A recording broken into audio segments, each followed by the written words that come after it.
01914 2000. Yes, that's the numbers. 01914 77 2000. We're going to talk to Paul. I think Paul. Yes. Yes, Paul. How are you? I'm all right, how are you? How dare you ask how I am? I only tell that to me doctor. Good God. So, it's Paul. Not Paul and Sarah, is it? Yes. Have you not got out better today? You've just been married. You should be upstairs having shag pile nasty carpet making sessions. No, because the pain isn't in the minute. Are there? By Jove Almighty, that doesn't mind. You can still work round that. You know, you always work around the painters. No, I'm Miss Yask Avril. What? Pardon? Hello? What? Talk to me. What are you phoning me up for? Just to have a usual natter. I don't have natters. You're talking about something. Come on, bring on the subject. Not vomit. Yes, I'm waiting. I'm waiting. I don't know. Well, count down. You're gone. 01914 2000. The Icon has landed. He's Mike the Mouth Elliott, and you can call him now. 0191 477 2000. 0191 477 2000. Sorry, Bertie, I was just jumping the gun a wee bit there. Just jumping the gun. It seems that it's an interesting statistic of that women, the fair sex, the gentle sex, la femme de la femme de la femme, the lasses are drinking more than the safe alcohol limit, written by 50%. More than 1 in 5 are getting down more than they should a day, which is a minimum, I suppose, is the recommended maximum for a woman is 3 units of alcohol a day, which is 3 small glasses of wine or 3 half pints of beer. And 1 in 10 women drinks at least 42 units a week. 42, which is, say, 21 pints, which is 3 pints a day. Or that's, what's it without me? 3 pints a day, that's 6 halves. That's maybe 3 large glasses of wine would be a bottle of wine. So we're basically looking at women getting through a bottle of wine a day. I wish they'd stop it. I mean, they say there's not enough for the lads, as it is. You know what I mean? Neil. All right, Mike. I'm not too bad. How are you? Oh, all right, aye. Right? Well, you didn't sound it. You sound down. You sound depressed. You sound blue. What's wrong, lad? I'm sort of happy, mate. You're happy? Aye. Oh, my God. Didn't phone me up when you got bad news. No, it's some bad news. It's sort of good news, isn't it? Just good news. Aye, so who you in the room with? I'm with my mate and his girlfriend. Oh, it's not because he's got a girl and you haven't, is that it? No, I've got a girlfriend. Oh, you got a girlfriend? No. I've just been engaged to her. Oh, congratulations. How long have you been engaged? Oh, the weekend? Yeah. Oh, well, we'll give you a fanfare for that. You need a fanfare. So, what's her name? It's Emma. Emma, well, that's it, Neil and Emma. Aye, it's very... Because there was, King Neil and Emma of Luxembourg. Aye. So what can we do for you then, Neil? Wait. Who's that squealing in the background? I mean, tell your friend to put his girlfriend down. We don't need that. We don't need that sort of thing. Tell her straight or skirt. Right, carry on. There's a place called the George's Cook. Oh, God. Billy Moore. Hey? Billy Moore. Billy who? Billy Moore. Who's that? No, it's like a place in Crook. There's a place called Billy Moore? Billy Rowe. Billy Rowe? Yeah. Billy Rowe. There's a place called Billy Rowe. Right, in Crook, right. And there's a pub there called George. Uh-huh. Like its own local pub now. Oh, so you're not going to slag it off, are you? It's karaoke night on a Friday night. Karaoke. Oh, do you get up and sing? Yeah, I love singing, mate. Oh, aye, and what's your favourite song? If you had to get up and say, this is the song that'll win me the karaoke tonight, what song would it be? Mate, I like Oasis. Do you? Yeah. What? So you get up there and punch yourself, do you? Yeah. Aye. And, so go on and tell me about the George at Billy Rowe, the karaoke night. Mate, they have a karaoke on the Friday night, always on a Friday night. Aye. And we go up there and have a sing-a-song and that. Great, that's wonderful. And a drink and that. Aye, that's great. What a wild life you lead. Yeah, it's always a good night, the Friday night. Aye, is that what you phoned me up to tell us? No, wait. Oh. Wait, I went up with my mates and my girlfriend. Aye.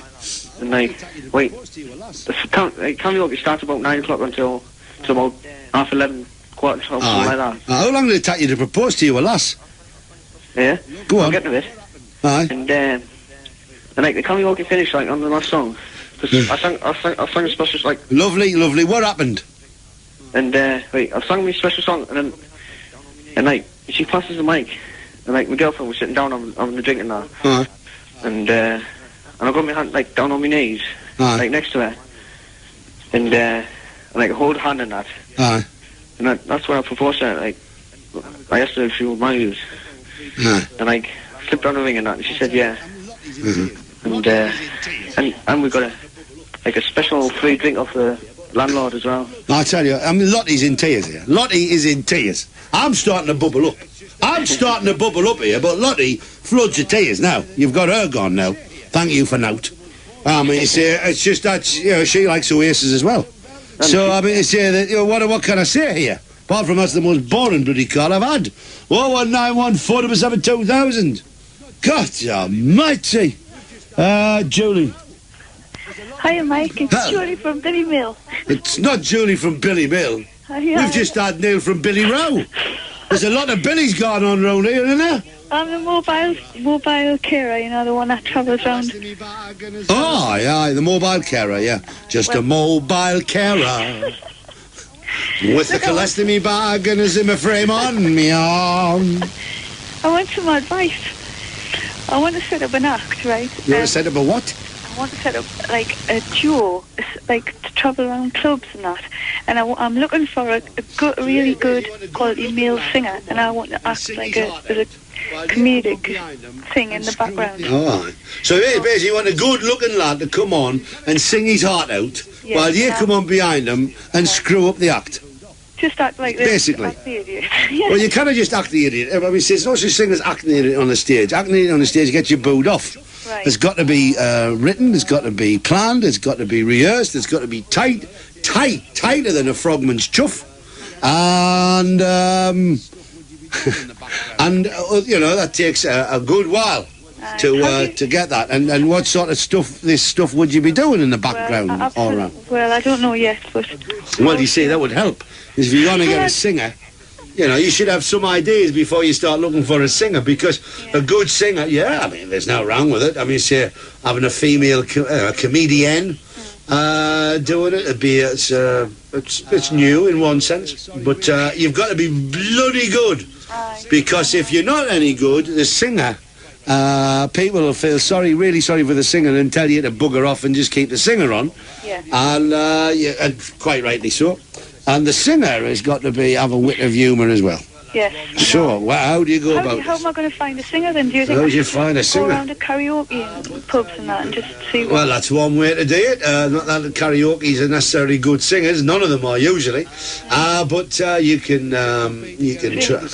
You've got to go around the clubs and see some singers there. But the trick would be to get an older singer rather than a younger singer, because a younger singer's ego, he wants to market on them by themselves. An older singer is thinking, well, any chance of giving the career a lift that might get the earnings going a few more years is not too bad. Absolutely love Andy Williams and Frank Sinatra, that sort of style, like easy listening sort of stuff. Yeah, but you've got to work out what you're going to do. You can't just dance on a stage and be daft, because it doesn't work. I know. People think you can, but you can't. But comedy is a very serious business, especially if you're doing a workman's clubs of here. My God. It was easier to be a bloody spy against Russia than get laughs up some of the clubs up here. I was going to ask you as well, I've got a Tom Jones ticket. Could I ask if anybody was interested? Could they give us a phone? It's for this Thursday at the Telewest. Oh, well, I don't know about that. You want to sell it? How much for? Just at face value, I think it's 20 quid. Well, if somebody phones in, we've got your number, and we'll take their number and we'll phone you and let you have it. But we won't give your number over the phone. So Tom Jones ticket for next Thursday, Telewest Arena, 20 quid, and if you want it for just the one. Yeah. Just the one. There you go. So, thanks, Mike. Any women who want to... you run out of knickers to toss or something like that? I thought so. OK then, Julie. See what you can do. Oh, well, it could work. It could work. You never know. You know, actually, there's never been a double act of straight man and funny woman in the, not that I can remember, in the clubs. No, Dickie and Dotty. He was the funny bloke, right? Well, Dotty was a bit funny, yeah. Whatever happened to Dickie and Dotty? They used to do it naked, you know. He's definitely clear, son. Dickie and Dotty. And I never saw anything like that until, who was the other one? Ned Kelly. Getting on. We should have a show with all these on. People like Ned Kelly and Bobby Patterson and Alan Snell and all the lads. And that video, I was watching that video last night as I got in, because there was nothing on the telly. When I got an Icon Towers, there was sweet bugger all on the telly. And I put that video on, and I had a good laugh. I forget the name of it now. I'll tell you the name another time. But we should have them all. We'll have a Christmas chuckle season, I think. We might just try and set that up. You can phone in and tell them a joke, and they'll tell you a joke and ask them what they did. You never know. Be a bit fun. Just for half an hour or so. 0191 477 2000. David. Good evening, Michael. Good evening, David. I don't know if the subject's been discussed, but I just wanted to talk briefly about that derailment of that the metro at Kingston Park on Monday. It's a bit of a black spot now, isn't it? There's been a few dunches there. There's been a few cars crossing it. Which one? Which is it? Is it the stop down from the airport? Yes, where Tesco's hypermarket, big supermarket is. That one, aye. And there's no barrier across the road. And over the years, since the metro has been opened, there's been a few cars taking a belt off that metro crossing. Yeah, but there'll be lights. There'll be warning lights, won't there? There must be warning lights. Get the flashing light. Well, if there's a flashing light flashing, you stop the bloody car. That seems obvious to me, like, you know. Yeah. But on this occasion, Michael, the train was derailed, right. And the whole track was closed for over 4 hours. And Nexus had to put another one on. Well, it becomes the scene of an accident, but it's also potentially a crime scene. The first thing is anything like that. It could be vandalism, it could be terrorism, it could be attempted suicide, it could be a potential crime. So that's one reason. Then there's also the accident area, and then there's the investigation of exactly what happened, and then there's the investigation of why did the train derail. It's, with the frequency of the trains, that metro train, and the number of passengers carried, the fact it's derailed, the